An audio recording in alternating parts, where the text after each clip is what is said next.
புரட்சியாளர் அம்பேத்கர், பாபா சாஹேப் டாக்டர் அம்பேத்கர் என்று இந்தியா முழுவதும் மிக மரியாதையோடு அழைக்கப்படக்கூடிய ஒரு உலகின் மாபெரும் சிந்தனையாளர் டாக்டர் அம்பேத்கர் அவர்களை பற்றி அவர் ஆற்றிய பணிகள் பொதுவாக நமக்கு அம்பேத்கர் என்று சொன்னாலே அவர் ஒரு சட்ட மேதையாக நமக்கு நினைவுக்கு வரலாம். தலித் மக்களுக்கான தலைவர் என்று நாம் புரிந்து கொள்ளலாம், அல்லது ஒரு மிகப்பெரிய அறிவாளியாக நாம் அவரை அடையாளப்படுத்தலாம். ஆனால் இவர் எல்லாவற்றுக்கும் மேலாக அம்பேத்கர் புரிந்து கொள்ளப்பட வேண்டும் என்று நான் கருதுகிறேன். இது நம்ம எல்லாருக்கும் தெரிந்தது தான்.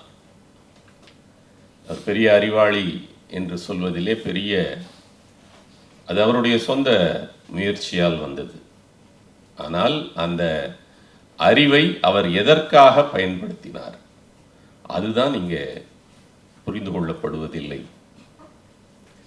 அவரை அறிவாளி என்று சொல்லி நாம் கடந்துவிட்டு போய்விடுவதல்ல. உலகின் மிக நீண்ட நெடிய சட்டத்தை அவர் எழுதினார், அந்த சட்டத்தினுடைய தந்தையாக அவர் போற்றப்படுகிறார் என்று சொல்லி நாம் கடந்து விடுகிறோம். அப்படி அல்ல. எதற்காக அந்த சட்டத்தை அவர் எழுதினார், எதற்காக நிறைய நூல்களை அவர் எழுதினார், எதற்காக நிறைய நூல்களை, ஆயிரக்கணக்கான நூல்களை, 50,000க்கும் மேற்பட்ட நூல்களை தன்னுடைய நூலகத்தில் வைத்திருந்தார்.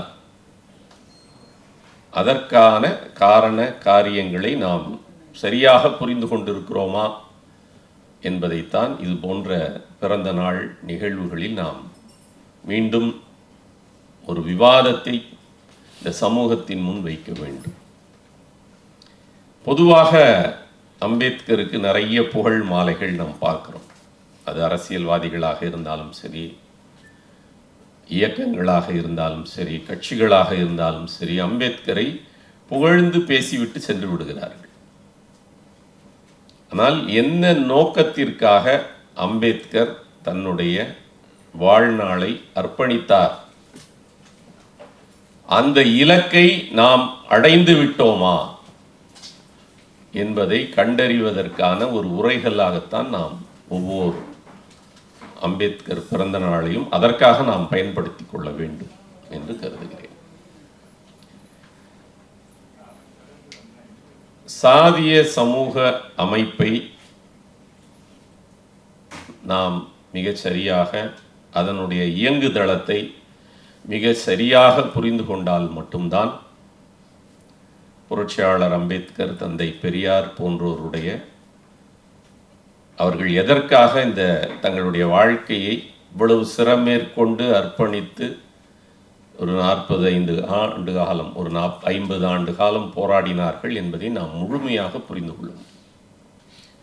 குறிப்பாக இன்றைக்கு இளைஞர்கள் இந்த சமூக வலைத்தளத்தினுடைய தாக்கத்தினால் இருக்கக்கூடியவர்கள், இன்றைக்கு சமூகம் எப்படி இருக்கிறது, அது எப்படி அரசியல் ரீதியாக விமர்சனம் செய்வது என்பதோடு அவர்கள் நிறைவடைந்து விடுகிறார்கள். ஜாதிய சமூக அமைப்பு எதற்காக உருவாக்கப்பட்டது, எந்த நோக்கத்தோடு அது உருவாக்கப்பட்டது? அம்பேத்கரை நாம் ஆழமாக படிக்க வேண்டும் என்று சொன்னால் மிக முக்கியமான ஒரு நூல், நான் போகும் இடங்களிலெல்லாம் அந்த நூலை குறிப்பிடுகிறேன், இங்கேயும் அதை குறிப்பிடுகிறேன், ஜாதியை அழித்தொழிக்கும் வழி. அந்த நூல்தான். நமக்கு 1000 கற்பனைகள் இருக்கலாம், சமூகம் இப்படி இருக்கிறது அப்படி இருக்கிறது என்று நமக்கு 1000 கற்பனைகள் இருக்கலாம். ஆனால் ஒரு சமூகவியல் ஆய்வாளராக, ஒரு மானுடவியல் ஆய்வாளராக, மெத்த படித்தவராக, ஒரு 3000 ஆண்டு காலமாக இருக்கக்கூடிய ஒரு அமைப்பை, ஒரு தீய நோக்கத்தை கொண்ட ஒரு அமைப்பை, இந்த நாட்டில் இருக்கக்கூடிய மக்களை எல்லாம் 6000 சாதிகள் இருக்கிறது என்று சொன்னால் 6000 சாதிகளும் ஒன்றுக்கு ஒன்று இணையானவை அல்ல. ஒவ்வொன்றும் ஒவ்வொரு சாதிக்கு கீழாக இருப்பது. அதை அப்படியான ஒரு அமைப்பை எது தாங்கி பிடிக்கிறது, எது அதற்கு மூலாதாரமாக இருக்கிறது என்பதை கண்டறிந்து அதை அழித்தொழிப்பதற்கான, இல்லாமல் செய்வதற்கான தீர்வை சொன்னவர் அம்பேத்கர். அம்பேத்கர் எதற்காக கொண்டாடப்பட வேண்டும், எதற்காக போற்றப்பட வேண்டும் என்று சொன்னால், ஒரு 3000 ஆண்டு காலமாக இருக்கக்கூடிய ஒரு நோயை தீர்ப்பதற்கு ஒரு அருமருந்தை அவர் கண்டுபிடித்தார். அவர் ஒரு 40 ஆண்டு காலம் அதை அழித்தொழிப்பதற்கு போராடி இருக்கிறார். இப்ப அம்பேத்கர் மறைந்து 60-70 ஆண்டுகள் ஆக போகின்றன. அந்த நோய் தீர்ந்து விட்டதா என்று சொன்னால் அது தீரவில்லை. அதுதான் ரொம்ப முக்கியம். நாம் நோய் தீர்ந்து விட்டதாகவே இங்கே செயலாற்றி கொண்டிருப்பவர்களாக இருக்கிறோம். அம்பேத்கர், பெரியார், புத்தர் தொடங்கி, பேராசான் புத்தர் தொடங்கி, இந்த சாதிய வர்ணாசிரம அமைப்புக்கு எதிராக புத்தர் தொடங்கி அம்பேத்கர், பெரியார் வரை நூற்றுக்கணக்கான தலைவர்கள் போராடிவிட்டார்கள். ஆனால் இன்னும் இந்த சாதிய சமூக அமைப்பு என்பது பிறப்பின் அடிப்படையில் தான் இன்றளவும் அது தீர்மானிக்கப்படுகிறது என்று சொன்னால், இன்றைக்கு நாம் எல்லாருக்கும் நம் முன்னால் இருக்கக்கூடிய கடமை என்ன என்று சொன்னால், அதை நாம் எப்போது அழித்தொழிக்கப் போகிறோம்? அதற்கான வழிமுறையை கண்டறிவதற்கு தான் நமக்கு அம்பேத்கர் தேவைப்படுது. அவர்கள் இவ்வளவு போராட்டங்கள் நடத்தியும் அது இன்னும் உயிரோடு இருக்கிறது அந்த அமைப்பு என்று சொன்னால், அதை நாம எப்படி அதை இல்லாமல் செய்ய போகிறோம் என்பதுதான் நம் முன்னால் இருக்கக்கூடிய சவால். நாம் அம்பேத்கர் குறித்து ஒரு கூட்டத்தை நடத்துகிறோம், அம்பேத்கர் குறித்து ஒரு புத்தகத்தை வெளியிடுகிறோம், அம்பேத்கர் குறித்து ஒரு விவாதத்தை நடத்துகிறோம் என்று சொன்னால், ஏன் அந்த நோய் இன்னும் இந்திய துணைக்கண்டத்தை பீடித்திருக்கிறது? அப்ப நம்ம அம்பேத்கர் காட்டிய வழியை நாம் சரியாக நடைமுறைப்படுத்தவில்லையா என்ற கேள்வியை நாம் நமக்கு நாமே எழுப்பிக் கொள்ள வேண்டிய ஒரு தேவை இருக்கிறது. ஆனால் இங்க எனக்கு தெரிந்து ஒரு 1/4 நூற்றாண்டாக இங்கே நடப்பதெல்லாம் ஒரு அரசியல் சார்ந்த போராட்டங்கள் தான் இங்கே நடந்து கொண்டிருக்கின்றன. அம்பேத்கர் என்ன சொன்னார் என்று சொன்னால், உலகத்தில் நடந்த எந்த அரசியல் போராட்டமாக இருந்தாலும், அது பிரெஞ்சு புரட்சியாக இருந்தாலும், அல்லது ஜப்பானிலே மன்னர்களை வீழ்த்தக்கூடிய புரட்சியாக இருந்தாலும், அல்லது சீனாவிலே நடந்த புரட்சியாக இருந்தாலும், போராட்டமாக இருந்தாலும், ஏன் இந்தியாவிலே நடந்த அரசியல் போராட்டமாக இருந்தாலும், அதற்கு முன்னால் சமூக, மத, பண்பாட்டு புரட்சி நடத்தப்பட்டிருக்கிறது. அதுதான் ரொம்ப ரொம்ப முக்கியம். நாம் பொதுவாக என்ன புரிந்து கொள்கிறோம் என்று சொன்னால், சமூகத்தை மாற்ற வேண்டும் என்று சொன்னால், ஒரு அரசாங்கத்தை கைப்பற்றியோ அல்லது அதிகாரத்தை கைப்பற்றியோ அல்லது அரசியல் செயல்பாடுகள் மூலமாகவோ நாம் ஒரு சமூகத்தை மாற்றி அமைத்து விடலாம் என்று நாம் எண்ணிக்கொண்டிருக்கிறோம். அதை இல்லை என்று தமிழ்நாட்டிலே உரத்து சொன்னவர் தந்தை பெரியார். ஒரு அரசியல் கட்சியை தொடங்கி சமூக மாற்றத்தை நிகழ்த்தி விடலாம், சாதியை ஒழித்து விடலாம் என்று சொன்னால், ஒரு சிறப்பான அரசியல் கட்சியை வழிநடத்தக்கூடிய முதல் ஆளாக பெரியார் இருந்திருப்பார். ஆனால் ஏன் பெரியார் ஒரு அரசியல் கட்சியை தொடங்கவே கூடாது, ஒரு அரசியல் கட்சியில் தன்னுடைய தொண்டர்கள் அங்கம் வகிக்கக்கூடாது, அரசியல் பதவிகளை ஏற்கக்கூடாது என்று ஏன் வலியுறுத்தினார் என்று சொன்னால், சாதி ஒழிப்போ சமூக மாற்றமோ அரசியல் மாற்றங்களாலோ அரசியல் அதிகாரங்களாலோ நடந்து விடாது என்பதைத்தான் நாம் அம்பேத்கர், பெரியாருடைய செயல்பாடுகளிலிருந்தும் கொள்கைகளிலிருந்தும் புரிந்து கொள்ள வேண்டும். அம்பேத்கர் அதைத்தான் சொல்லுகிறார். எடுத்த உடனே நமக்கு தோன்றுவதெல்லாம் ஒரு அரசியல் பார்வை. இன்றைக்கு யார் ஆளுங்கட்சியாக இருக்கிறார்களோ அவர்களை ஆதரிப்பது இல்லை எதிர்ப்பது, இந்த மாதிரியான விவாதத்திலேயே நம்முடைய காலம் கழிந்து கொண்டிருக்கு. நீங்கள் யோசித்து பார்க்க வேண்டும். வெள்ளைக்காரர்கள் அல்லது ஆங்கிலேயர்கள் இந்த நாட்டை 400 ஆண்டுகளுக்கு மேல் ஆட்சி செய்தார்கள். முகலாயர்கள் வந்தார்கள், டச்சுக்காரர்கள் வந்தார்கள், யார் யாரோ வந்து இந்த நாட்டை ஆட்சி செய்தார்கள். இந்த 2000-3000 ஆண்டுகளில் ஏன் தமிழர்களே கூட ஆட்சி செய்தார்கள். ஆனால் ஜாதி ஒழிந்து விட்டதா?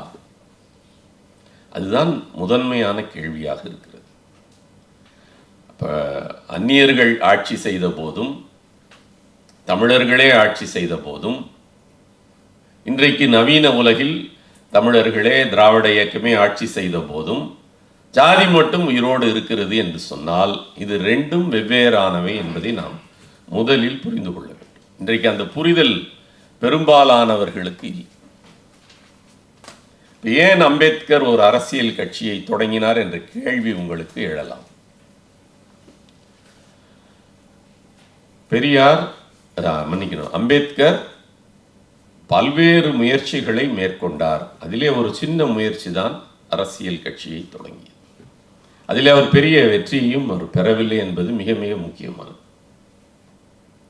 சமூக ரீதியாக, பண்பாட்டு ரீதியாக, சாதி எதிர்ப்பு என்பதை மையமாக வைத்து அவர் எழுதிய நூல்கள், அதனுடைய ஒரு தொடர்ச்சியாக ஒரு அரசியல் கட்சியும் நாம் தொடங்கி அதன் மூலம் ஒரு ஒரு மாற்றத்தை ஏற்படுத்துவதற்கு நாம் முயலலாம் என்று சொன்ன ஒரு அடிப்படையில் தான் அவர் அரசியல் கட்சியை நடத்தினார். ஆனால் தன்னை ஒரு அரசியல்வாதி என்று அவர் அடையாளப்படுத்த வேண்டாம் என்பதையும் வலியுறுத்தி இருக்கிறார். நான் ஒரு அரசியல்வாதி அல்ல, நீங்கள் புரிந்து கொண்டிருக்கக்கூடிய பொருளில் நான் ஒரு அரசியல்வாதி அல்ல.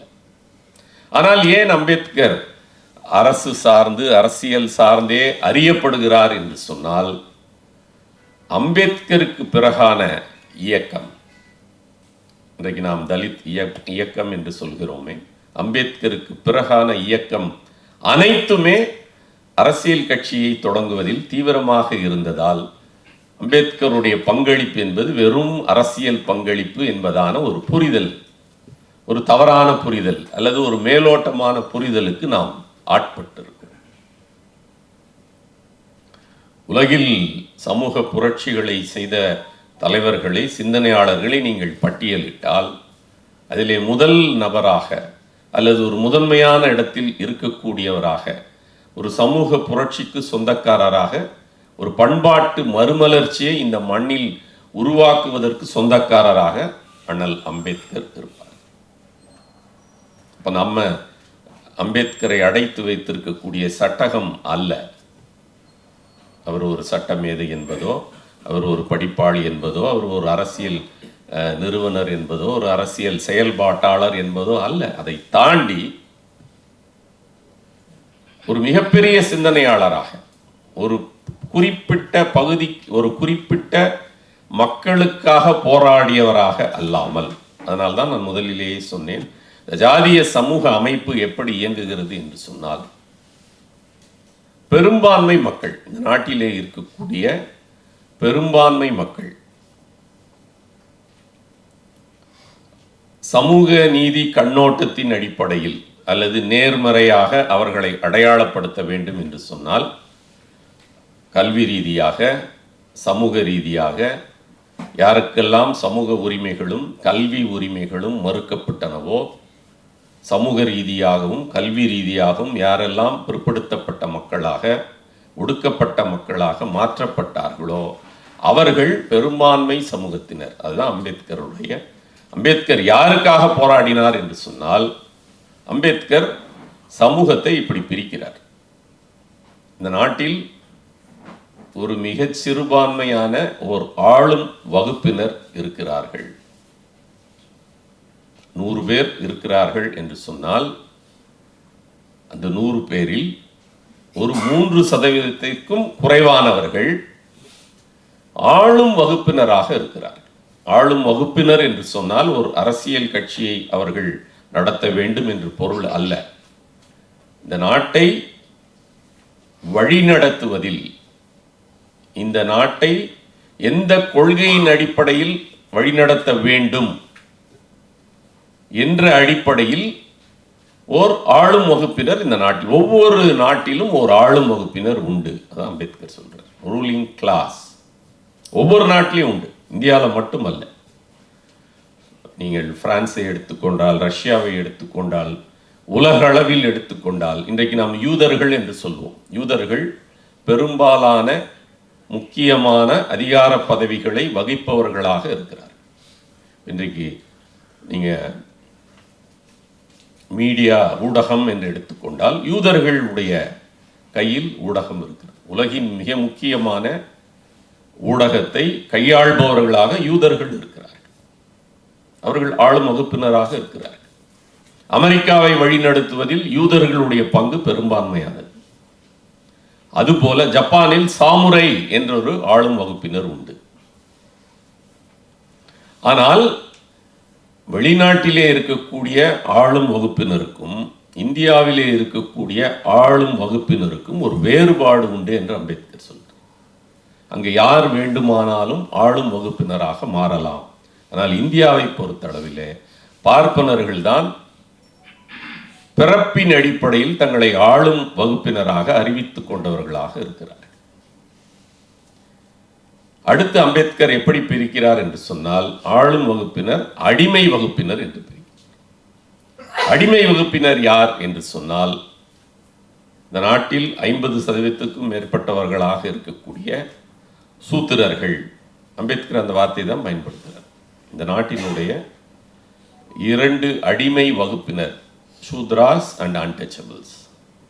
சூத்திரர்களும் 50% இருக்கக்கூடிய சூத்திரர்களும், நேர்மறையாக சொல்ல வேண்டும் என்று சொன்னால் பிற்படுத்தப்பட்ட மக்களும், 25% இருக்கக்கூடிய தீண்டத்தகாத மக்களும், தலித் மக்களும் இந்த நாட்டின் அவர்கள்தான் பெரும்பான்மை வகுப்பினர்.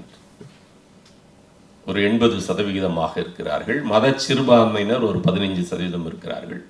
மொத்தமாக ஒரு 95% இருக்கக்கூடிய பெரும்பான்மை மக்கள் தான் இந்த நாட்டினுடைய அடிமை வகுப்பினராக இருக்கிறார். அவர்கள் அனைவருக்கும் கல்வி மறுக்கப்பட்டிருக்கிறது. அவர்கள் எல்லாரும் இந்துக்கள். இந்து பெரும்பான்மை என்று சொன்னால் இந்து மதத்தில் எந்த உரிமையும் அவர்களுக்கு வழங்கப்படவில்லை. அது நான் இங்கே விரிவாக சொல்ல தேவையில்லை, உங்களுக்கு எல்லாருக்கும் தெரியும். இதில் ஒரு பிரிவினர், 25 கோடி மக்களாக இன்றைக்கு இருக்கக்கூடிய தலித் மக்கள் ஊருக்கு வெளியே ஒதுக்கி வைக்கப்பட்டிருக்கிறார். அம்பேத்கர் இப்படித்தான் பிரிக்கிறார். ஆளும் வகுப்பினர், அடிமை வகுப்பினர். அடிமை வகுப்பினரில் ஒரு பிரிவினர் ஊருக்கு வெளியே நிறுத்தி வைக்கப்பட்டிருக்கிறார். என்ன காரணத்துக்காக அவர்கள் ஊருக்கு வெளியே நிறுத்தி வைக்கப்பட்டிருக்கிறார்கள் என்று சொன்னால், இந்த ஜாதிய சமூக அமைப்பை யார் மிக கடுமையாக அதன் மீது தாக்குதல் தொடுத்தார்களோ, புத்தரை தலைவராக ஏற்றுக்கொண்டு வர்ணாசிரமத்துக்கு எதிராக யார் தீவிர தாக்குதல்களை நடத்தினார்களோ அவர்கள்தான் ஊருக்கு வெளியே தள்ளப்பட்டார்கள். இன்றைக்கும் நம்ம 8 லட்சம் கிராமங்கள் இருக்கின்றன என்று சொன்னால் 8 லட்சம் சேரிகள் இருக்கின்றன என்றுதான் பொருள். இது யார் வேண்டுமானாலும் தங்கள் கிராமங்களிலே நீங்கள் போய் பார்க்கும் பொழுது அதை நீங்கள் புரிந்து கொள்ளலாம். இதில் ஒளிவு மறைவோ மிகைப்படுத்துதலோ எதுவுமே கிடையாது. இன்றைக்கு வரைக்கும் அப்படித்தான் இந்தியாவினுடைய கிராமங்கள் பிரிக்கப்பட்டிருக்கின்றன. அப்ப அந்த ஊருக்கு வெளியே தள்ளப்பட்டிருக்கக்கூடிய மக்கள் ஜாதியற்றவர்கள், அவர்களை அவுட்காஸ்ட். அவர்களுக்கு ஜாதின்னு ஒன்று கிடையாது.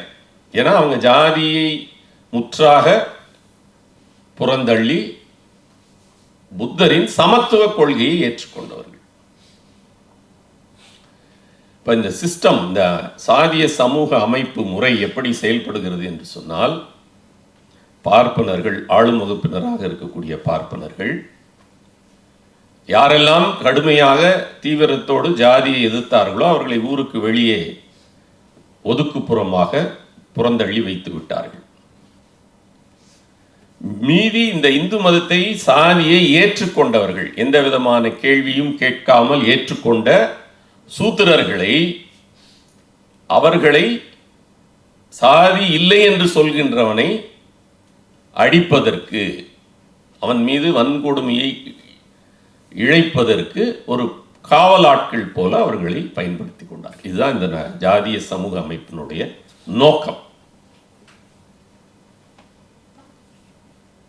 சூத்திரர்கள் இந்த 4 வர்ணத்தில் அடிமை வகுப்பினர். அவர்களுக்கு எந்த பார்ப்பனர்களுக்கு இருப்பது போன்ற எந்த உரிமையும் கிடையாது. ஆனால் அவர்கள் சாதியை முற்றாக புறந்தள்ளவில்லை.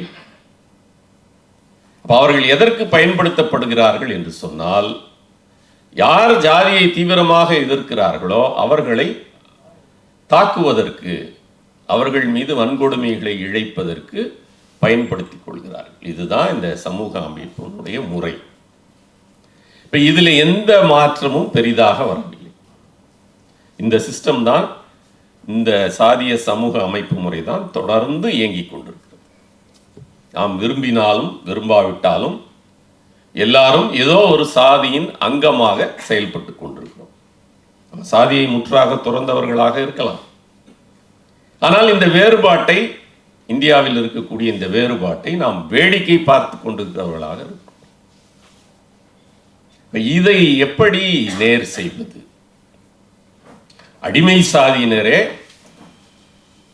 அவர்களுக்குள்ளேயே பிரிவுகளை ஏற்படுத்தி ஒரு பிரிவை இன்னொரு பிரிவு தாக்க வேண்டும் என்பதற்காக ஒரு அமைப்பு முறை உருவாக்கப்பட்டிருக்கிறது.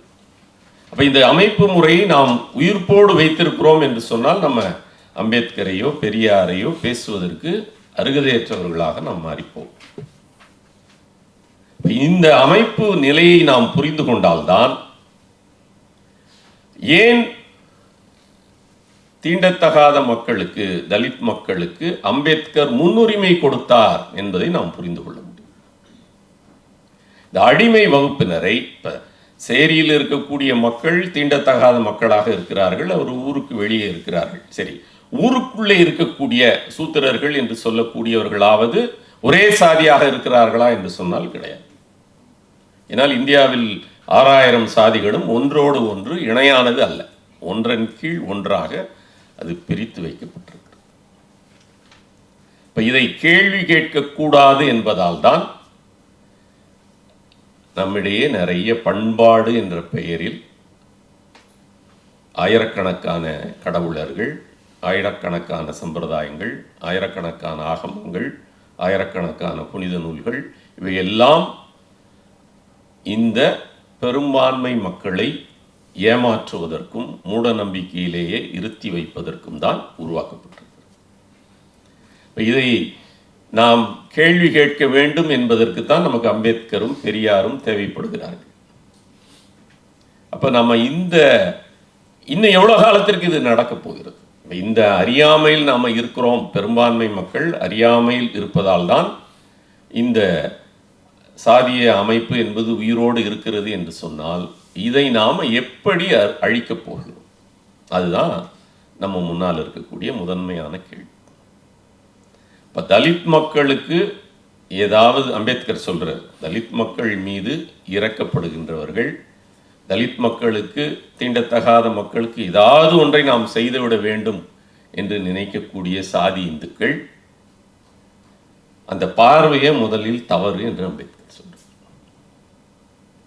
ஏன் என்று சொன்னால், பிரச்சனை தலித் மக்களிடம் இல்லை, ஜாதி பார்க்கக்கூடிய இந்த சமூகத்திடம் இருக்கு. அப்ப தலித் மக்களுக்கு ஏதாவது நம்ம செஞ்சிடணும், அவங்கள் மீது இறக்கப்படணும் என்று சொல்லக்கூடிய அந்த பார்வையை அம்பேத்கர் முற்றாக வெறுக்கிறார், மறுக்கிறார். ஒரு 25 கோடி மக்கள் மீது தீண்டாமையை பாராட்டுகின்ற இந்த ஜாதிய சமூகம்தான் குற்றத்தை இழைக்கக்கூடிய ஒரு குற்றவாளி சமூகமாக இருக்கிறது. அப்ப தலித் மக்களை மேம்படுத்த வேண்டும், தலித் மக்களை முன்னுக்கு எடுத்துட்டு வரணும், அவங்க தாழ்த்தப்பட்டவங்களா இருக்கிறாங்க, அவங்க இன்னும் அவர்கள் மீது வன்கொடுமை, இந்த மாதிரியான ஒரு நரேட்டிவ்னு சொல்றோமே, இந்த மாதிரியான கதையாடல்களை அம்பேத்கர் முற்றாக வெறுக்கிறார். இறக்கப்பட வேண்டிய அவர்கள் அல்ல. ஏன்னா ஜாதிய சமூக அமைப்பை வரலாற்று ரீதியாக அவர்கள் புறந்தள்ளியவர்கள். ஜாதியற்ற மக்கள் என்று அழைக்கக்கூடியவர்கள் யார் என்று சொன்னால் அவர்களுக்கு எந்த ஜாதியும் கிடையாது. அல்லது அவர்களுக்கு இன்றைக்கு நாம் அடையாளம் இட்டு வைத்திருக்கிறோமே, பட்டியல் சாதியினர்னு ஒரு 76 பேரில் தமிழ்நாட்டை அடையாளப்படுத்துகிறோமே, அந்த சாதியால் அவர்களுக்கு எந்த பெருமையும் கிடையாது. அவர்கள் வைத்துக்கொண்ட பெயர் அல்ல, இந்த சமூகம்தான் இழிவான பெயர்களை அவர்கள் மீது திணித்திருக்கிறது.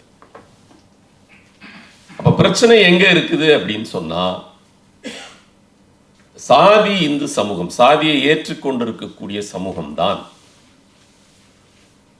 பிரச்சனை. சாதியற்ற மக்களிடம் இல்லை. சாதியை ஏற்றுக்கொண்டிருக்கக்கூடிய இந்த சமூக பெரியார் ஏன் போய் சேரியில போராடவில்லை என்று சொன்னால் அதற்கான தேவை பெரியாருக்கு ஏற்படவில்லை. அவர்களை தீண்டத்தகாதவர்களாக ஒதுக்கி வைத்திருக்கக்கூடிய மக்களிடம் தான் அவர் இடையறாத பிரச்சாரத்தை மேற்கொண்டார். இந்த மக்கள் திருந்த வேண்டும், ஜாதி என்பது பொய் என்று இந்த மக்கள் உணராதவரை ஜாதியற்ற மக்களிடம் பேச வேண்டிய தேவையை எழவில்லை. பெரியார் மீது வைக்கக்கூடிய மிக முக்கியமான விமர்சனம் அவர் சேரியில் போய் பிரச்சாரமே பண்ணலை என்று. காரணம் என்ன என்று சொன்னால், இந்த சாதிய சமூக அமைப்பை இளைஞர்கள், குறிப்பாக சமூக வலைத்தளங்களிலே எழுதுகின்றவர்கள், பேசுகின்றவர்கள் அதை உள்வாங்கிக் கொள்ளுங்கள். நமக்கு எல்லாருக்கும் தெரியும், பெரியார் ஒரு மிகச்சிறந்த சமூக புரட்சியாளர், சிந்தனையாளர். ஏன் அவர் சேரியில் போய் பிரச்சாரம் பண்ணல? பிரச்சனை இவனிடம் இருக்கிறது. ஊரில் இருக்கிறவங்கிட்ட தான் பிரச்சனை இருக்குது. இப்போ ஊரில் இருக்கக்கூடியவனை திருத்தும் பணியைத்தான் அம்பேத்கர் செய்தார், பெரியார் செய்தார். இப்போ இதுதான் நம் முன்னால் இருக்கக்கூடிய மிகப்பெரிய சவால். அடுத்து அம்பேத்கர் கேட்கிறார், ஜாதி எங்க இருக்கு? இவ்வளவு காலமா ஒரு நோயை தீர்க்கப்பட முடியாத ஒரு நோயாக இருக்கிறது. ஜாதி பகுத்தறிவுக்கு ஏற்புடையதா, அறிவியலுக்கு ஏற்புடையதா, அதுக்கு ஏதாவது ரத்தத்தில் ஆதாரம் இருக்கா, அல்லது வேறு எந்த ஆதாரமாவது இருக்கா, அல்லது அதற்கு உருவம் இருக்கிறதா? அதான் அம்பேத்கர் கேட்கிறார். அதுக்கு உருவம் இருக்கிறதா? அப்ப அதுக்கு உருவமே இல்லை. அப்ப அது எங்க இருக்கிறது என்று சொன்னால் எல்லாருடைய ஆழ் மனதையும் அது ஆட்கொண்டிருக்கிறது. இப்ப எதிரி யார் என்று தெரிந்தால், ஒரு உத்தப்புறத்திலே இருக்கக்கூடிய தீண்டாமை சுவர் தான் பிரச்சனை என்று சொன்னால் அந்த தீண்டாமை சுவரை நாம் அகற்றி விடலாம். ஆனால் இது ஒரு சுவர் அல்ல, இது ஒரு உளவியல் நோய். இப்போ 140 கோடி மக்கள் இருக்கிறார்கள் என்று சொன்னால் யாருமே ஜாதியற்றவர்கள் அல்ல. ஏதோ ஒரு வகையில் அவர்கள் ஜாதியால் அடையாளப்படுத்தப்படுகின்றவர்களாக இருக்கிறார்கள். பெரும்பாலான பேர் அது உண்மை என்று நம்பிக்கொண்டிருக்கிறார்கள்.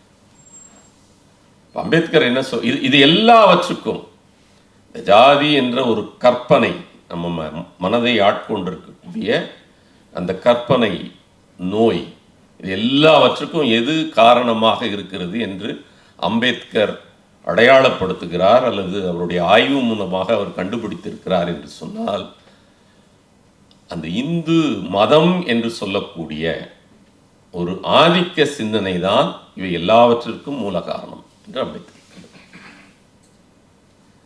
இந்து மதம் என்பதை ஒரு மதம் அல்ல என்று நீங்கள் அந்த மக்களிடையே ஒரு பிரச்சாரத்தை செய்து அதை நம்ப வைத்து விட்டால், அவர்களுக்கு புரிய வைத்து விட்டால், பாதிக்கும் மேற்பட்ட பிரச்சனை தீர்ந்து விட்டது என்று அம்பேத்கர் சொல்கிறார். ஏன் பெரியார் கடவுள் மறுப்பை முன்னிறுத்தினார் என்று சொன்னால், இன்றைக்கும் அவர் மீது பல விமர்சனங்கள் உண்டு.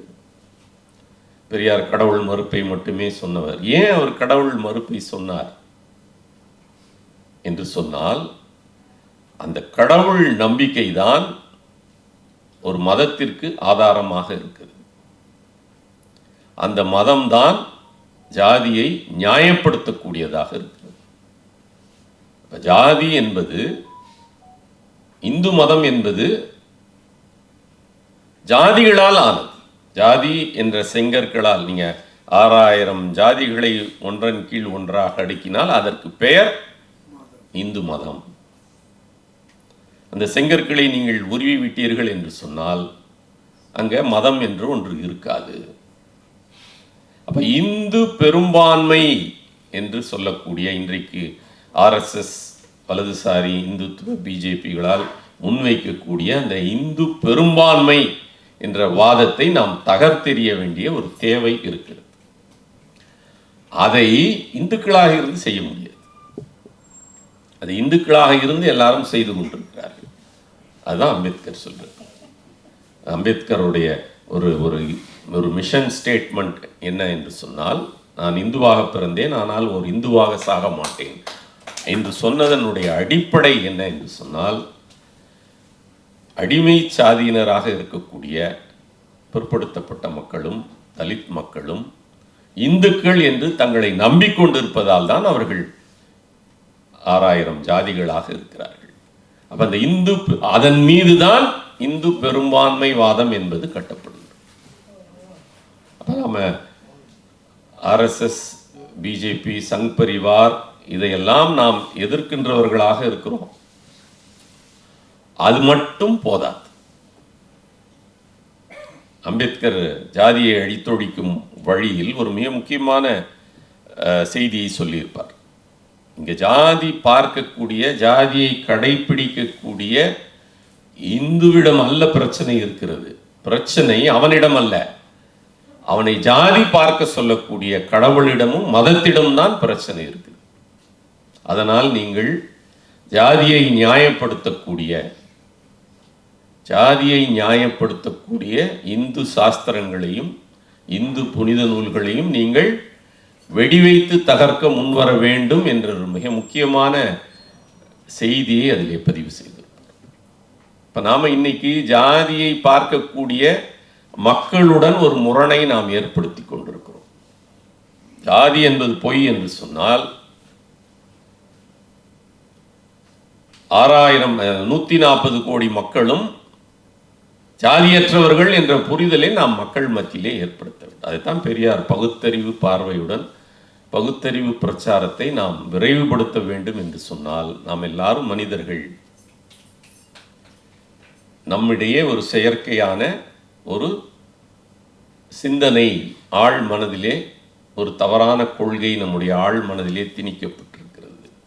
இப்போ அதை நாம் எப்படி போராட போகிறோம்? இப்போ அதுக்கு எதிராக இப்போ நம்ம ஆர்எஸ்எஸ் என்ற ஆர்எஸ்எஸ் என்ற ஒரு பெயர் ஒரு 30 ஆண்டுகளுக்கு முன்னால் நமக்கு அந்நியமாக இருந்திருக்கலாம். திராவிடர் கழகம் மட்டும்தான் ஆர்எஸ்எஸ் என்று ஆர்எஸ்எஸ்னுடைய அபாயத்தை சொல்லிக் கொண்டிருந்த ஒரு இயக்கம் தமிழ்நாட்டிலே. குறிப்பாக பெரும்பாலான மக்களுக்கு அது தெரியாது. இன்றைக்கு பிஜேபி ஆட்சிக்கு வந்த இந்த 14-15 ஆண்டுகளில் நமக்கு ஆர்எஸ்எஸ் தான் ஒரு அபாயம் என்று பொதுமக்களே பேசக்கூடிய ஒரு நிலை வந்திருக்கிறது. நாம் மதவாதத்தை எதிர்க்கிறோம், ஆர்எஸ்எஸ்ஸை எதிர்க்கிறோம், பாஜகவை எதிர்க்கிறோம், இந்துத்துவ செயல் திட்டங்களை எதிர்க்கிறோம் என்பதோடு நாம் நின்று விடுகிறோம். அவர்களுடைய நோக்கம் என்ன? அவர்களுடைய நோக்கம் ஒரே ஒரு நோக்கம்தான். அவர்கள் உருவாக்க காண விரும்பும் ராமராஜ்யம் என்பது ஒரே ஒரு இலக்கை அடிப்படையாக கொண்டது. வர்ண தர்மத்தை உயிர்ப்போடு வைத்திருக்க வேண்டும். பிறப்பின் அடிப்படையிலான வர்ண தர்மத்தை உயிர்ப்போடு வைத்திருக்க வேண்டும் என்பதுதான் அவருடைய ஒற்றை செயல் திட்டம், இலக்கு எல்லாமே. அப்ப அவர்களுடைய இலக்கை நாம் தகர்க்க வேண்டும் என்று சொன்னால், இந்து பெரும்பான்மை என்று அவர்கள் முன்வைத்திருக்கக்கூடிய அந்த மாயையை நாம் தகர்த்தெறிவதுதான் நம்முடைய அடிப்படை பணியாக இருக்கும். வெறும் பிஜேபியை ஆர்எஸ்எஸ்ஸை விமர்சிப்பது அல்ல, நீங்க நன்றாக புரிந்து கொள்ள வேண்டும். பார்ப்பனர்கள், இந்துத்துவ சக்திகள் ஊடகங்களின் துணையோடு எதை தொடர்ச்சியாக செய்கிறார்கள் என்று சொன்னால், அந்த ஆர்எஸ்எஸ் கோட்பாடு என்பதை நீங்கள் எதிர்க்க வேண்டும், இல்லை ஆதரிக்க வேண்டும். அது எதுவாக வேண்டுமானால் இருக்கட்டும், அவர்களுக்கு அதை பற்றி அக்கறை இல்லை. ஆனால் அது எப்போதும் அது உயிர்ப்போடு மக்கள் மத்தியிலே விவாதிக்கப்பட்டு கொண்டே இருக்க வேண்டும். அதுதான் அவங்களுடைய நோக்கம். அது லைவாக இருக்கணும். ஏன் இந்துத்துவத்தை எவ்வளோ வேணாலும் திட்டுங்க, எவ்வளோ கேவலமாக வேணாலும் திட்டுங்க, அதை பற்றி அவனுக்கு கவலை இல்லை. அதுக்கு அவன் இடம் கொடுக்குறான். அவனுக்கு இது உயிர்ப்போடு இருக்க வேண்டும். ஜாதி என்பது பிறப்பின் அடிப்படையிலானதுதான் என்ற அந்த கோட்பாட்டை, 3000 ஆண்டுகளுக்கு முந்தைய கோட்பாட்டை இன்னும் நம்ம அனுமதித்து கொண்டிருக்கிறோம் என்பதுதான் மிக வேதனையானது. வெறும் RSS திட்டுவதன் மூலமாக, பிஜேபியின் திட்டுவதன் மூலமாக, அரசியல் செயல் திட்டங்களை எதிர்கொள்வதன் மூலமாக நாம் ஜாதிய சமூக அமைப்பை நீர்த்து போக வைத்துவிட முடியாது. அதற்கு ஆதாரமாக இருக்கக்கூடிய ஜாதிய சிந்தனையை நாம் அமிலத்தை பாய்ச்ச வேண்டும். அல்லது அம்பேத்கர் சொன்னது போல இந்து சாஸ்திரங்களுக்கும் ஸ்ருதிகளால் ஆன மதத்தை வெடிவைத்து தகர்ப்பதற்கு நாம் முன்வர வேண்டும். அதன் பொருள் என்ன என்று சொன்னால், அந்த கற்பனை சிந்தனையை நாம் தகர்த்தெறிய வேண்டும் என்பதுதான். ஆனால் இன்றைக்கு என்ன நடந்து கொண்டிருக்கிறது? ஒருபுறம் நாம் RSSஐ விமர்சிப்பவர்களாக இருக்கிறோம், ஆனால் இன்னொரு புறம் நாம் இந்துக்களாக செயல்பட்டு கொண்டிருக்கிறோம். தலித் மக்களுடைய பிரச்சனை என்ன என்று சொன்னால், தலித் மக்கள் மீது வன்கொடுமை நிகழ்த்தப்படக்கூடாது, வன்கொடுமைகளை கண்டிப்பதில், தீண்டாமை கொடுமைகளை கண்டிப்பதில் நாம் முதல் ஆளாக நிற்கிறோம். அம்பேத்கர் ரொம்ப அழகாக கேட்டார், தீண்டாமை கொடுமைகளை, தீண்டாமை ஒழிப்பை முன்வைத்து யாரெல்லாம் செயல்படுகிறார்களோ, வன்கொடுமைகளை ஒழிப்பதையே ஒரு வேலை திட்டமாக யாரெல்லாம் செய்து கொண்டிருக்கிறார்களோ அவர்களை நோக்கி அம்பேத்கர் கேட்ட கேள்வி ஒரு $1 மில்லியன் கேள்வி என்று அதை சொல்லலாம். ஒரு $1 மில்லியன் கொஸ்டின் என்று சொல்வார்கள். கடைசி தீண்டத்தகாதவன் கொல்லப்படும் வரை நீங்கள் போராடி கொண்டிருக்க போகிறீர்களா? இப்ப நான் தீண்டத்தகாதவனுக்கு ஆதரவாக செயல்படுகிறேன் என்று சொன்னால், தீண்டாமையை ஒழிப்பதற்காக நான் கடைசி வரை போராடி கொண்டிருப்பேன் என்று அர்த்தம். அதுக்கு தான் பெரியார் அம்பேத்கர் கேட்கிறார், கடைசி தீண்டத்தகாதவன் கொல்லப்படும் வரை நீங்கள் போராடி கொண்டே இருக்க போகிறீர்களா? கடைசி தீண்டத்தகாதவன் கொல்லப்பட்ட பிறகு தீண்டாமை எங்க இருக்க போகுது? தீண்டாமை அல்ல பிரச்சனை. தலித் மக்கள் எதிர்கொள்ளக்கூடிய பிரச்சனையின் வெளிப்பாடு வேண்டுமானால் தீண்டாமையும் வன்கொடுமைகளுமாக இருக்கலாம். ஜாதி தான் அவர்களுடைய பிரச்சனை. அது அவர்களுடைய பிரச்சனை இல்லை. ஜாதி என்ற ஒரு ஆழமான ஒரு நோயினால் கடுமையாக பாதிக்கப்பட்டவர்களாக தலித் மக்கள் இருக்கிறார்கள். ஆனால் அந்த நோயை இழைக்கக்கூடியவர்களாக சாதி இந்து சமூகம் இருக்கிறது. இப்ப சாதி இந்து சமூகத்திடம்தான் பிரச்சனை இருக்கிறது. இதைத்தான் அம்பேத்கர் தெளிவுபட சொன்னார். இதற்கு தீர்வாக அரசியல் ரீதியாக ஒரு அரசமைப்பு சட்டம் வடிவமைக்கப்பட வேண்டும், ஒரு அரசமைப்பு சட்டத்தை உருவாக்க வேண்டும் என்று சொன்னபோது, அன்றைய காலகட்டத்தில் மட்டுமல்ல, இன்றைய காலகட்டம் வரை அம்பேத்கருக்கு நிகராக படித்தவர்கள், அம்பேத்கருக்கு நிகராக அரசமைப்பு சட்டம் தொடர்பான விஷயங்களை முன்வைக்கக்கூடியவர்கள் யாருமே இல்லை. அதனால் அம்பேத்கருக்கு அந்த வாய்ப்பு வழங்கப்பட்டது. அந்த வாய்ப்பை அம்பேத்கர் எதற்காக பயன்படுத்தினார் என்று சொன்னால், சட்டத்தில் இருக்கக்கூடிய, நம்ம சட்டம் என்பதை வெறும் ஒரு சட்ட தொகுப்பாக புரிந்து கொள்கிறோம். இந்த தண்டனை, இந்த குற்றங்கள் இழைத்தால் இந்த தண்டனைகள் வழங்கப்படும் என்பதாக ஒரு அரசமைப்பு சட்டத்தை ஒரு சட்ட தொகுப்பாக நாம் புரிந்து கொண்டிருக்கிறோம். அப்படி அல்ல. ஒரு 3000 ஆண்டு காலமாக ஒரு நாட்டை வழிநடத்தக்கூடிய சட்டமே இல்லாத ஒரு நாடு. மனு தர்மம் தான் எழுதப்படாத சட்டமாக எல்லா அரசர்களுடைய ஆட்சியிலும் இருந்தது. ஆங்கிலேயர்கள் வந்த பிறகு கூட மனு தர்மத்தின் அடிப்படையிலான நீதி தான் இங்கே வழங்கப்பட்டது. அப்படி இருந்த ஒரு சூழலில்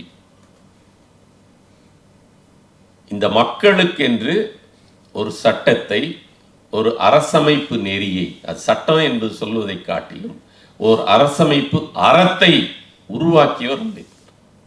வெறும் அம்பேத்கர் சட்ட வல்லுநர் என்பது கூட ஒரு சரியான அடையாளம் அல்ல. இந்த சமூகம், ஜாதியால் பீடிக்கப்பட்டிருக்கக்கூடிய இந்த சமூகம் சட்டத்தின் அடிப்படையில் அதை நெறிப்படுத்த வேண்டும்.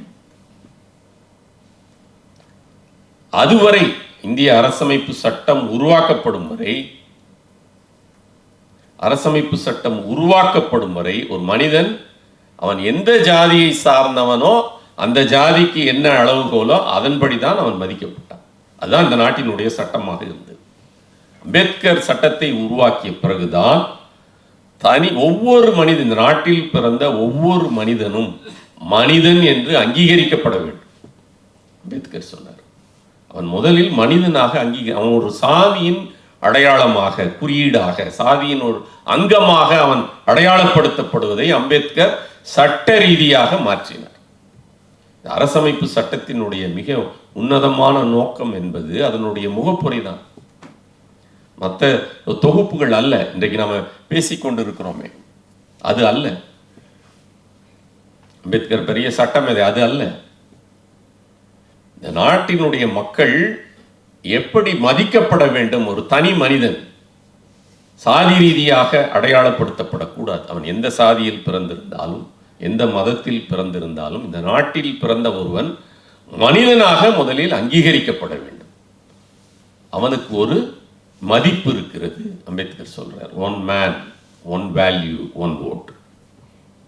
அவனுக்கு ஒரு வாக்கு இருக்கிறது. அப்ப அதுதான் ரொம்ப முக்கியம். இப்ப இந்த அரசமைப்பு சட்டம் உருவாக்கி இப்ப நம்ம 75 ஆண்டுகள் ஆன பிறகும் அம்பேத்கர் என்ன உயரிய நோக்கத்துக்காக இந்த சட்டத்தை உருவாக்கினார் என்று சொன்னால், மனுதர்மம் உருவாக்க இருக்கக்கூடிய இந்த ஏற்றத்தாழ்வுகளின் அடிப்படையிலான ஒரு சமூக அமைப்பை இல்லாமல் செய்திட வேண்டும். எல்லாரும் சமம் என்று சட்டத்தால் அவர் உறுதிப்படுத்துகிறார். அந்த அரசமைப்பு சட்டத்தை அவர் இந்த நாடாளுமன்றத்திலே சமர்ப்பித்து அவர் ஆற்றிய உரை என்பது மிக மிக முக்கியமானது. இன்றைக்கு நாம் ஒரு முரண்பாடான வாழ்க்கைக்குள் நுழைகிறோம்.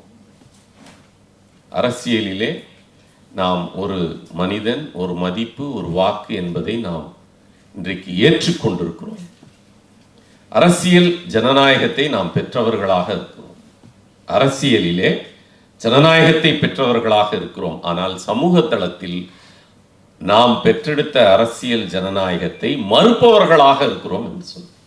அதான் ஒரு முரண்பாடான வாழ்க்கைக்குள் நாம் நுழைகிறோம். அரசியலிலே எல்லாரும் சமம். நாடாளுமன்றம், சட்டமன்றத்திலே, அரசியல் பதவிகளிலே, நிர்வாகத்திலே நாம் எல்லாரும் சமமாக இருக்கிறோம். ஆனால் சமூக அளவிலே நாம் இன்னும் ஏற்றத்தாழ்வுகளின் அடிப்படையிலான ஒரு சமூக அமைப்பை நாம் வாழ்ந்து கொண்டிருக்கிறோம். இந்த முரண்பாட்டை நாம் எவ்வளவு விரைவில் தீர்க்கிறோமோ அந்த அளவுக்கு இந்த நாட்டுக்கு நல்லது என்று சொன்னார். இன்னும் அந்த முரண் தீர்க்கப்படவில்லை. இந்த முரண் தீர்க்கப்படவில்லை. இன்னும் அந்த முரணை நாம் அனுமதித்துக் கொண்டிருக்கிறோம். அரசியல் ஜனநாயகத்தை வென்றெடுத்த நாம் ஒரு சமூக ஜனநாயகத்தை இன்னும் வென்றெடுக்கவில்லை. அதுதான் நம் முன்னால் இருக்கக்கூடிய சவால் என்று அம்பேத்கர் சொன்னார். எப்படி தந்தை பெரியார் சொன்ன அந்த சுயமரியாதை, நீங்கள் இந்த நாட்டில் இருக்கக்கூடிய, உலகத்தில் இருக்கக்கூடிய எத்தனை அகராதிகளை புரட்டினாலும் சுயமரியாதை என்ற ஒரு வார்த்தைக்கு ஈடான ஒரு வார்த்தையை என்னால் பார்க்க முடியவில்லை என்று பெரியார் சொன்னார். அதற்கு இணையான ஒரு சொல்லைத்தான் அண்ணல் அம்பேத்கர் அவர்கள் முன்வைத்தார். சமூக ஜனநாயகம். சக மனிதனை நேசிப்பதற்கு பெயர்தான் ஜனநாயகம் என்று சொன்னார். அம்பேத்கர் ஜனநாயகத்துக்கு கொடுத்த வரையறை என்பது சக மனிதனை மாண்புடனும் மரியாதையுடனும் நடத்துவதற்கு பெயர்தான். அதுக்கு பேர் தான் ஜனநாயகம். அம்பேத்கர் எது நம்முடைய மிகப்பெரிய 1949 நவம்பர் 26 அம்பேத்கர் ஆற்றிய மிக முக்கியமான உரையில் அவர் வேதனையோடு குறிப்பிட்டது, நாம் அரசியல் ஜனநாயகத்தோடு நின்று விடக்கூடாது. இப்ப நம்ம சூத்திரர்கள் அல்லது பிற்படுத்தப்பட்டவர்கள், தலித் மக்கள் இந்த நாட்டை ஆளக்கூடியவர்களாக மாறி இருக்கிறோம். அம்பேத்கர் அளித்த அந்த அரசியல் இடஒதுக்கீட்டின் மூலமாக இன்றைக்கு தலித் மக்கள் பல்வேறு மாநிலங்களில் முதலமைச்சர்களாக, அமைச்சர்களாக, நாடாளுமன்ற உறுப்பினர்களாக, சட்டமன்ற உறுப்பினர்களாக எல்லாமுமாக நாம் இருக்கிறோம். ஆனால் இன்னும் ஊரையும் சேரியையும் நாம் அனுமதித்து கொண்டிருக்கிறவர்களாக இருக்கும். அது மட்டுமல்ல, நம் ஊர் சேரியோடு நிறுத்திவிடவில்லை. ஊரிலே இருக்கக்கூடியவர்கள் தமிழ்நாட்டை எடுத்துக்கொண்டால் ஒரு 400 ஜாதி ஊரில் இருக்கிற ஜாதி, ஒரு 76 ஜாதி சேரியில் இருக்கிற ஜாதி. 400 ஜாதியும் ஒன்றன் கீழ் ஒன்றாகத்தான் இருக்கிறது. குடும்ப உறவாக இருக்கட்டும், திருமண உறவாக இருக்கட்டும், ஒரு பண்பாட்டு உறவாக இருக்கட்டும். அம்பேத்கர் என்ன சொல்றாருன்னா, நம்ம ஒரு சமூகமாகவே இன்னும் மாறவில்லை. ஒரு சமூகமாகவே நம்ம இன்னும் மாறல. ஏனென்றால் ஒரு சமூகம் என்றால் அங்க கலந்துறவாடல் இருக்கணும். இங்க எல்லா சாதியும் தனித்தனி தேசமாக இருக்கிறது என்று சொல்றார் அம்பேத்கர். ஜாதி தேசத்திற்கு எதிரானது, ஜாதி தேசத்திற்கு எதிரான, ஆனா இங்க இருக்கிற ஜாதி எல்லாம் ஒரு தேசமாக இருக்கிறது. இப்ப இதை நாம் எப்படி நேர் செய்ய போகிறோம்? அம்பேத்கருடைய பெரியாருடைய பிறந்த நாளில் நம்ம முன்னால் இருக்கக்கூடிய சவால் என்பது ஒரு அரசியல் மாற்றம் அல்ல. நீங்க இந்த சமூக மாற்றம் என்பது ஒரு அரசியல் மாற்றத்தை விட எப்படி முதன்மையானது என்று ஒரு சின்ன உதாரணத்தோடு என்னுடைய உரையை நான் முடித்துக் கொள்கிறேன். ஒரு 400 ஆண்டுகளுக்கு முன்னால் குரு நானக் என்பவர் பிறக்காமல் இருந்திருந்தால் இன்றைக்கு சீக்கியர்கள் என்பவர்கள் ஒரு ஒரு ஒரு குறியீடாக, ஒரு அடையாளமாக, ஒரு தேசத்தவர்களாக, ஒரு குழுவினராக இன்றைக்கு இருந்திருக்க போவதில்லை. குருநானக் என்பவர் இந்துக்களாக தீண்டாமை, இந்துக்களாக சூத்திர இழிவுகளை அனுபவித்துக் கொண்டிருந்த மக்களை கண்டறிந்து, இல்லை இவர்களுடைய சமூக வாழ்க்கை பண்பாட்டு முறை ஏதோ குறை இருக்கிறது, அவர்கள் பின்பற்றக்கூடிய மதத்தில் ஏதோ சிக்கல் இருக்கிறது, அதனால்தான் இந்த ஏற்றத்தாழ்வுகளை அவர்கள் அனுபவித்துக் கொண்டிருக்கிறார்கள் என்று அவர் எடுத்த உடனே போய் ஒரு அரசியல் போராட்டத்தை, காலிஸ்தான் போராட்டத்தை அவர் நடத்தல. 300-400 ஆண்டுகளுக்கு முன்னால் அவர் ஒரு மத போராட்டத்தை அவர் நடத்தினார். குருநானக் வேதங்களை மறுதலித்தார். அம்பேத்கர் சாதியை அழித்தொழிக்கும் நூலில் அதுதான் கேட்பார். சுருதிகளிலான மதத்தை வெடிவைத்து தகர்ப்பதற்கு இந்துக்கள் தயாராக இருக்கிறார்களா? அதுதான் ரொம்ப ரொம்ப அடிப்படையான கேள்வி. குருநானக்கும் புத்தரும் செய்தது போல் வர்ண தர்மத்தை எதிர்ப்பதற்கு சாதி இந்துக்கள் தயாராக இருக்கிறார்களா என்று கேட்டார். இப்ப குருநானக் முதலில் எங்க கை வைத்தார் என்று சொன்னால், இன்னைக்குதான் சீக்கியர்கள், அதுக்கு முன்னால அவர்கள் தீண்டத்தகாத மக்கள், சூத்திரர்களாக இருந்தவர்கள். அவங்க மதத்தில் ஏதோ சிக்கல் இருக்கிறது என்று அவர் ஒரு புதிய நெறியை தோற்றுவித்தார். அதான் சீக்கிய மதம். குரு கிராந்த் என்று அவர் ஒரு நூலை தோற்றுவித்து, அந்த மக்களுக்கென்று ஒரு வாழ்வியல் இருக்கிறது, நீங்கள் இந்த இந்து மதத்தில் உங்களை இணைத்து கொண்டிருந்தீர்கள் என்று சொன்னால் நீங்கள் பல்வேறு ஜாதிகளாக ஒரு சமூகமாக நீங்கள் மாற முடியாது என்பதால் தான் சீக்கியம் என்றொரு கொள்கையை, ஒரு நெறியை அவர் தோற்றுவித்தார். பின்னாளில் அது மதம் என்று அறியப்படுகிறது, அது வேறு. 300 ஆண்டுகளுக்கு பிறகு இன்றைக்கு சீக்கியர்களுக்கு என்று ஒரு தனி நாடு கிடைத்திருக்கு, ஒரு தனி மாநிலம் கிடைத்திருக்கு. இன்றைக்கு சீக்கியர்களுக்கு என்று ஒரு அடையாளம், சீக்கியர்களுக்கு என்று ஒரு உடை, சீக்கியர்களுக்கு என்று ஒரு வழிபாடு. இப்படி வள்ளலாரை நம்ம பெருமையாக பேசுவோம். சீக்கியர்கள் உலகம் முழுக்க உணவு வழங்குவதை ஒரு பெரிய பண்பாடாக வைத்திருக்கிறார்கள். குருத்வாரா, நீங்கள் அது இங்கிலாந்தில் போனாலும் சரி, பஞ்சாபுக்கு போனாலும் சரி, நீங்கள் குருத்வாராக்கள் எங்கெல்லாம் இருக்கிறதோ அங்கே சீக்கியர்களை சக மனிதர்களுக்கு அன்போடு உணவை பரிமாறுகின்றவர்களாக இருப்பார். 365 நாளும் 3 வேளையும். அதுதான் ஒரு சமூகமாக பரிணமிப்பதற்கான ஒரு அடையாளம். அப்ப அவர் புரட்சி எங்க தொடங்கினார் என்று சொன்னால், ஒரு எடுத்த உடனே ஒரு அதிகாரம் வேணும்னு கேட்கல, அரசாங்கத்தை கைப்பற்ற போறோம் என்று சொல்லல. அந்த மக்களை பண்படுத்தி, அந்த சமூகத்தினுடைய ஒரு கலந்துரையாடலை ஏற்படுத்தி, இன்றைக்கு சீக்கியர்கள் ஒரு தனித்த சமூகமாக ஒருவரோடு ஒருவர் கலந்துரையாடக்கூடிய ஒரு உன்னதமான ஒரு சமூகமாக இன்றைக்கு அவர்கள் ஒரு தனி மாநிலத்தை பெற்றிருக்கிறார். எந்த கட்சி அங்க வந்தாலும் ஒரு சீக்கியர் தான் அங்க முதலமைச்சராக இருக்க முடியும். இதன் மூலம் நமக்கு தெரிய வருவது என்ன என்று சொன்னால், எந்த ஒரு அரசியல் போராட்டமாக இருந்தாலும், நம்ம தனிநாடு கேட்டு தனித்தமிழ்நாடு கேட்டு போராடுவதாக இருந்தாலும் அதற்கு முன் நிபந்தனை ஜாதி ஒழிஞ்சிருச்சா தமிழர்களுக்கு? தமிழர்கள் 400 ஜாதிகளாக பிரிந்திருந்து தனிநாடு இருந்தா என்ன, இல்லைன்னா என்ன? நீங்கள் நம்ம முன்வைக்கக்கூடிய தனிநாடும் ஊரும் சேரியுமா பிரிந்திருக்கும் என்று சொன்னால் அங்கே தனிநாட்டுக்கான தேவையே எழவில்லையே. தமிழர்கள் இன்றைக்கு வரைக்கும் இன்னைக்கு நம்ம தொலைக்காட்சியில் பார்க்கிறோமே ரொம்ப வெளிப்படையாக ஒவ்வொரு ஜாதிக்கும் ஒரு ஒரு ஒரு திருமண பந்தம், உறவு, நிறுவனம் அவர்கள் பெருமையோடு வந்து சொல்லி, இதெல்லாம் நம்ம பெரியாரிஸ்டுகளுக்கும் அம்பேத்கரிஸ்டுகளுக்கும் இருக்கக்கூடிய மிகப்பெரிய சவால்.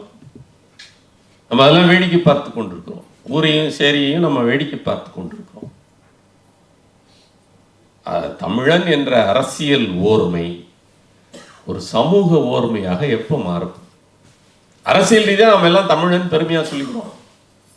மேடையை விட்டு கீழே இறங்கினோடனே தமிழர்கள் சாதிகளோடு தங்களை அடையாளப்படுத்திக் கொள். அவர்கள் பண்பாடாக இருந்தாலும், குடும்ப உறவுகளாக இருந்தாலும், வணிக உறவுகளாக இருந்தாலும், கோயில் உறவுகளாக இருந்தாலும், கோயிலில் கூட நான் ஒன்றா இல்லையா? அவர்கள் கோயிலில் கூட தமிழர்கள் ஒன்றாக இல்லை. ஒவ்வொருத்தருக்கும் ஒரு வழிபாடு, ஒவ்வொருத்தருக்கும் ஒரு சடங்கு, ஒவ்வொருத்தருக்கும் ஒரு ஒரு விதமான மரியாதை. அப்போ இதுதான் நம் முன்னால் இருக்கக்கூடிய ஒரு மிகப்பெரிய சவால். ஒரு ஒரு ஒரு சமூக ஓர்மையை நாம் எப்படி வென்றெடுக்க போகிறோம்? ஒரு அரசியல் ஓர்மை எப்பயோ வந்துருச்சு. தமிழன் என்ற ஒரு அரசியல் ஓர்மை திராவிட இயக்கத்தினுடைய தொடக்கம். ஒரு நூற்றாண்டை நாம் பெற்றுவிட்டோம். இன்றைக்கு நம்ம இரும்பை கண்டுபிடித்தவர்களாக இருக்கிறோம். கீழடியினுடைய உற்பத்தியால் அல்லது கீழடியினுடைய சொந்தக்காரர்களாக நாம் இருக்கிறோம். ஆனால் ஜாதியோடு நம்ம கீழடியில் ஜாதி இல்லை, சிந்துவெளி நாகரிகத்தில் ஜாதி இல்லை. இப்போ நாம் மொழியை நேசிக்கிறோம் என்று சொன்னால் நம்முடைய மொழிதான் எல்லாருக்கும் முன்னோடியான மூத்த மொழி. அம்பேத்கருடைய வார்த்தைகளில் சொல்வது என்றால் இந்திய முழுவதும் பேசப்பட்ட மொழியாக தமிழ் இருந்தது. அந்த மொழி பெருமையை நம்ம பேசுகிறோம். மொழி பெருமிதங்கள் நமக்கு இருக்கு, தொல்லியல் அடையாளங்கள் நமக்கு இருக்கு. அது எந்த வகையிலும் ஜாதியை அழித்தொழிக்கக்கூடியதாக அது மாறவில்லை. அப்போ அந்த பெருமிதங்கள் அதை எப்படி நம்ம பெருமையோடு இருக்க முடியும்? ஜாதியற்றவன் தமிழன் அல்லது ஜாதி ஒழிந்தவன் தமிழன் என்றார் அயோத்திதாச பண்டிதர். நம்ம ஜாதி ஒழிந்த தமிழர்களாக ஒரு சமூக ஓர்மையோடு ஒரு சமூக கலந்துரவாடலை அம்பேத்கர் சொன்னது போல ஒரு ஒரு சமூகமாக ஒருவரோடு ஒருவர் அன்பை இயல்பாக பரிமாறிக்கொள்ளக்கூடிய ஒரு சமூகமாக நாம் எப்போது மாறப்போகிறோம் என்பதுதான் அம்பேத்கர் பிறந்த நாளில் நமக்கு இருக்கக்கூடிய சவால். அதற்கான செயல் திட்டத்தை நாம் தொடர்ச்சியாக முன்னெடுப்பதற்கு தான் நாம் அம்பேத்கரை மீண்டும் மீண்டும் நாம் கற்றறிவதற்கு முன்வர வேண்டும். ஒரு அறிவார்ந்த சமூகத்தை நாம் உருவாக்க வேண்டும். நன்றி.